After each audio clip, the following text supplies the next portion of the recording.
Bro, it's Michelle Obama. It's the Dude, relatability factor. everyone is going fucking nuts in here. Like the entire fucking. Dude, hold on. I'm gonna pop open the noise gate again. You gotta hear the fucking crowd. Holy shit, dude.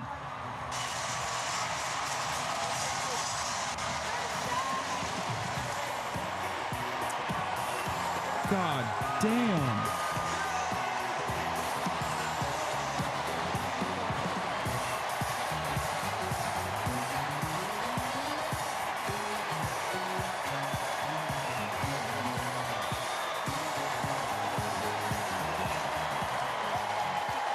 Bro, it's crazy in here.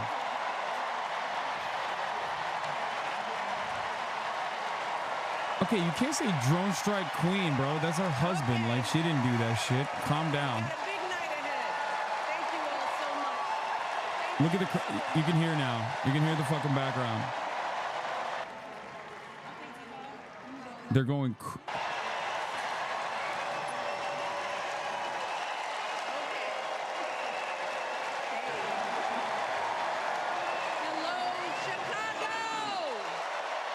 God damn.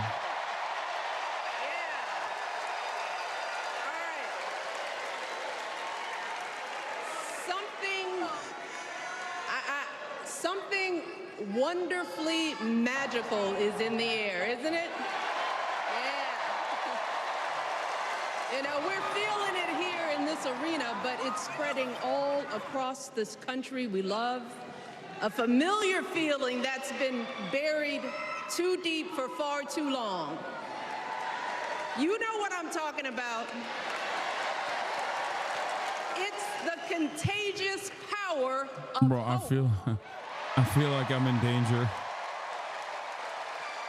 The anticipation, this is the most threatened I felt in a long time. Dude, people are reacting in a way that is, there's an energy change. There's an energy change in the room.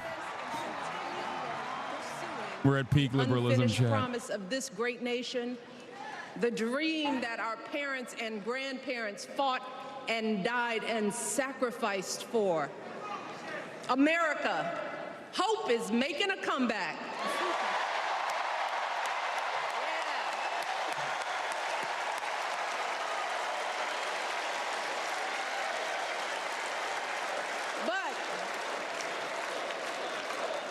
To be honest, I am realizing that until recently, I have mourned the dimming of that hope.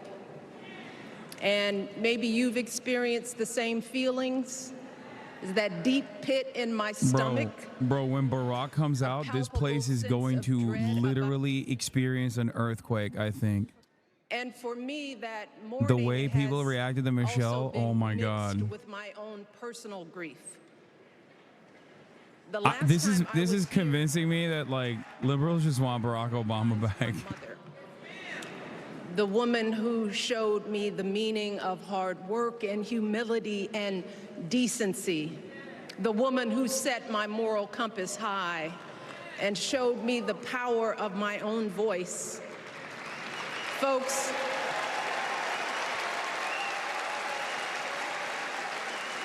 I still feel her loss so profoundly. I wasn't even sure if I'd be steady enough to stand before you tonight, but my heart compelled me to be here because of the sense of duty that I feel to honor her memory and to remind us all not to squander the sacrifices our elders made to give us a better future. Look at that. She's so invested. My mom, look at the eyes. Look at the eyes of the people in the crowd. They are so locked in. They're dialed in. That striving sense of hope every single day of her life.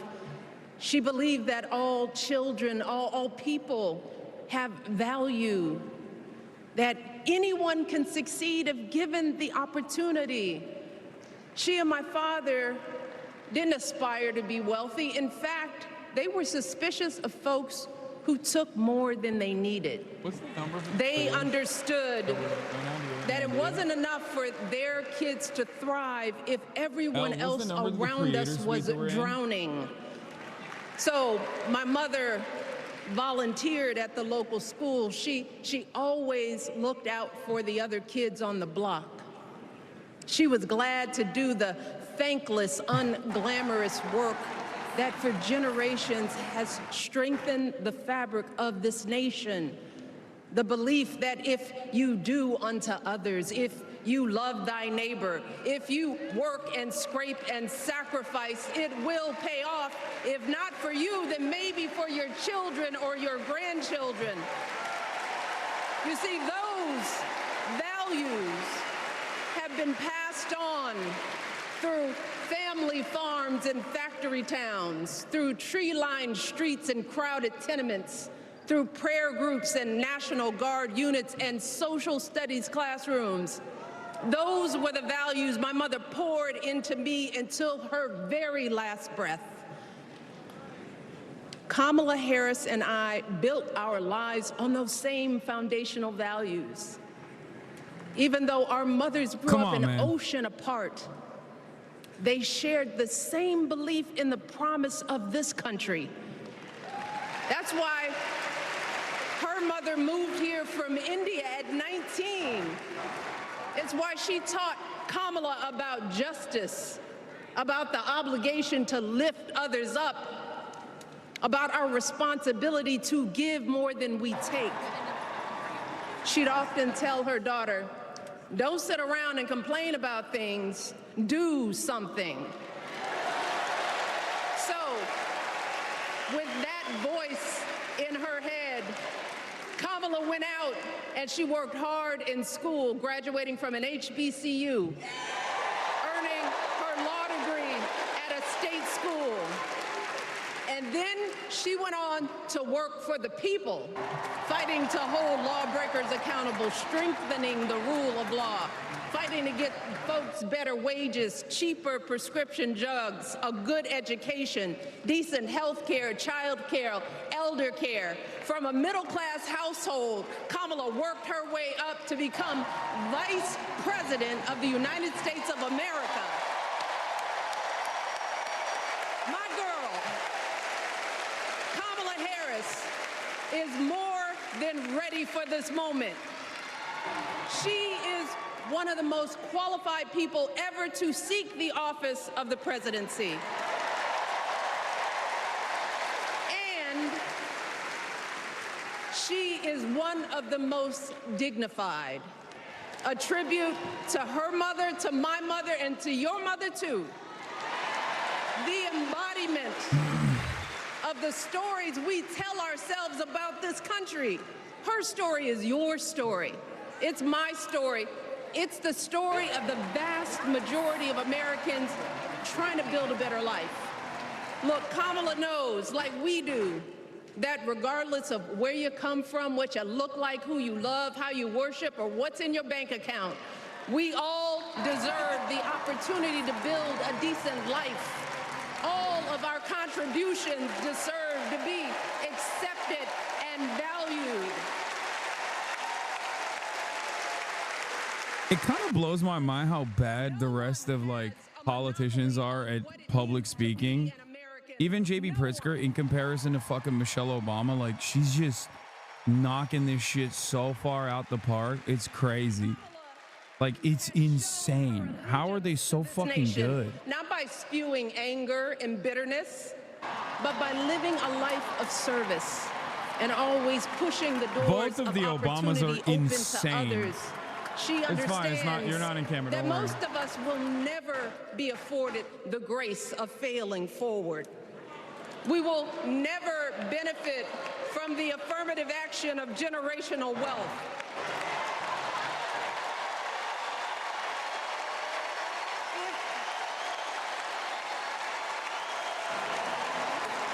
What's up? Bankrupt a business. It's fine. I mean, you can. If we bankrupt a business or I don't think choke you'll in be a in crisis, this shot. I don't think. we don't get a second, third, or fourth chance. It's angled a If little bit. things don't go our way, we don't have the luxury luxury of whining or cheating others to get further ahead. No. It's a good take. I like I always love talking about affirmative action from the perspective of generational wealth. I think it's a solid way to approach the issue. We don't expect there to be an escalator waiting to take us to the top. No. That's a good line. Heads down. We get to work. In America, we do something. And throughout her entire life, that's what we've seen from Kamala Harris. The steel of her spine, the steadiness of her upbringing, the honesty of her example, and yes, the joy of her laughter and her light. It couldn't be more obvious. Of the two major candidates in this race, only Kamala Harris truly understands the unseen labor and unwavering commitment that has always made America great.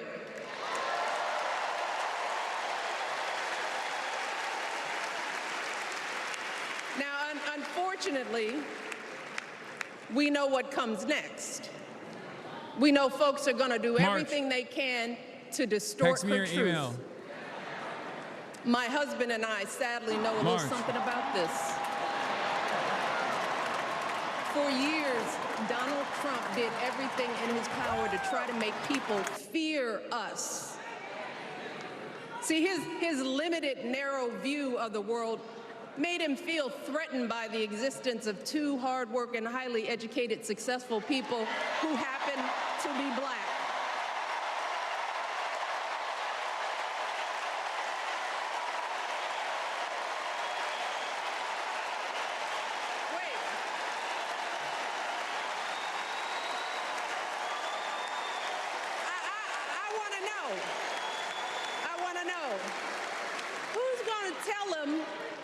Tell him that the job he's currently seeking might just be one of those black jobs.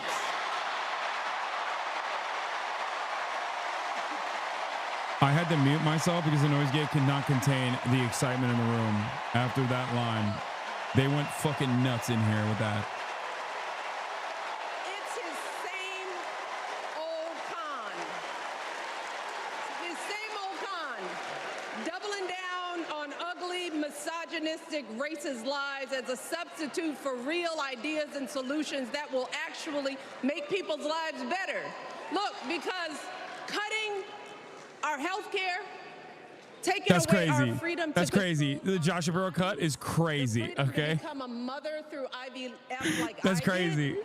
Those things are not going to improve the health outcomes of our wives, mothers, and daughters. Shutting down the Department of Education, banning our books, none of that will prepare our kids for the future. Demonizing our children for being who they are and loving who they love. Look, that doesn't make anybody's life better. Instead, it only makes us small. And let me tell you this, going small is never the answer.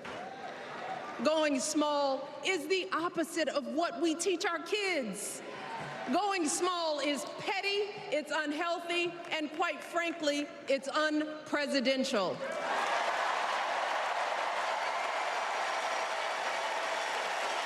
So, why would any of us accept this from anyone seeking our highest office? Why would we normalize that type of backward leadership? Doing so only demeans and cheapens our politics. It only serves to further discourage good, big-hearted people from wanting to get involved at all. America, our parents taught us better than that, and we deserve so much better than that. That's why we must do everything in our power to elect two of those good, big-hearted people. There is no other choice than Kamala Harris and Tim Walz. No other choice.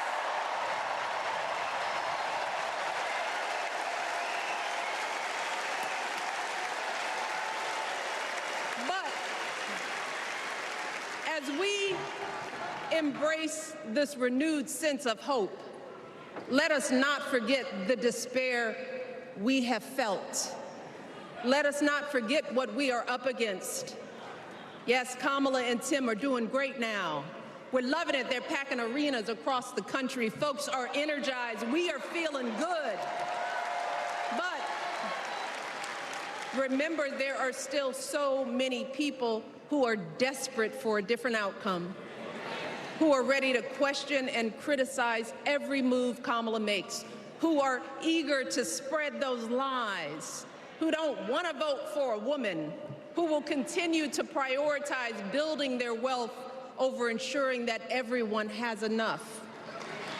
So no matter how good we feel tonight or tomorrow or the next day, this is going to be an uphill battle. So folks, we cannot be our own worst enemies. No.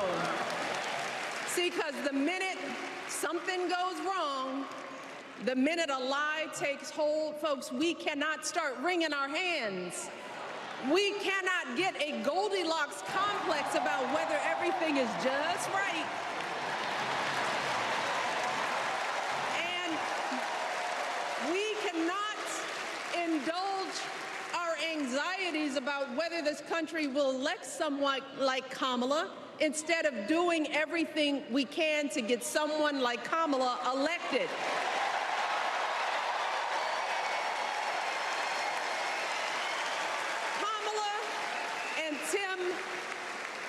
They have lived amazing lives, and I am confident that they will lead with compassion, inclusion, and grace. But they are still only human. They are not perfect, and like all of us, they will make mistakes. But luckily, y'all, this is not just on them. No, this is up to us, all of us, to be the solution that we seek. It's up to all of us to be the antidote to the darkness and division. Look, I don't care how you identify politically, whether you're Democrat, Republican, Independent, or none of the above. This is our time to stand up for what we know in our hearts is right.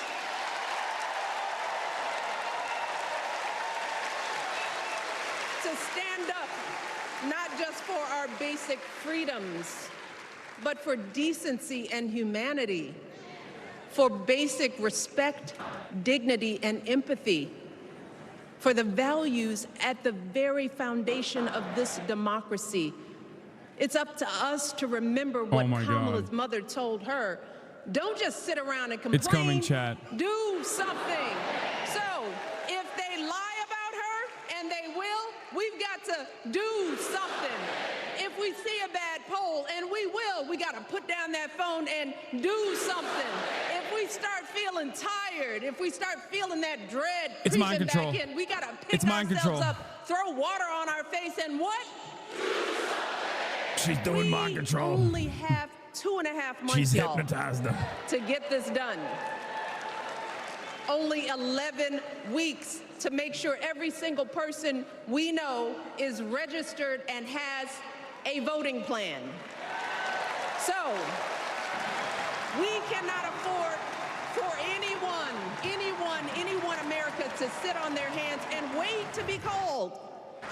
Don't complain if no one from the campaign has specifically reached out to you to ask you for your support. There is simply no time for that kind of foolishness. You know what you need to do. So, Bro, I swear to God, I think Michelle Obama could like end the apartheid. Official ask. The Obamas could end the apartheid if they just had enough energy. To do something. Like, I'm not kidding. Every single person in this room is completely lasered. So locked in.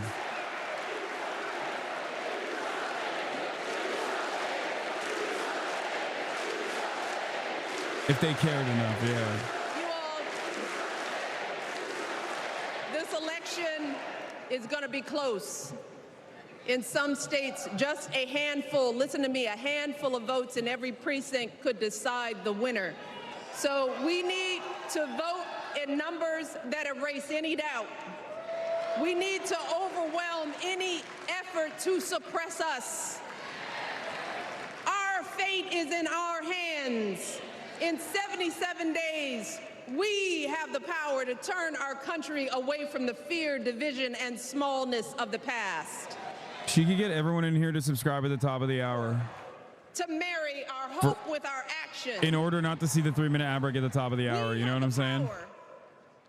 To pay forward the love, sweat, and G Broomer, sacrifice thank you for the of our 20 mothers gifted subs. and There's a fathers 3-minute ad and break all now. those who came before us. Twitch Prime is free, folks. We did it before, y'all, and we sure can do it again. Let us work like our lives depend on it. And let us keep moving our country forward and go higher.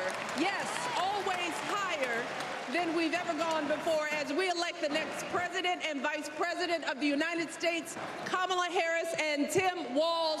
Thank you all.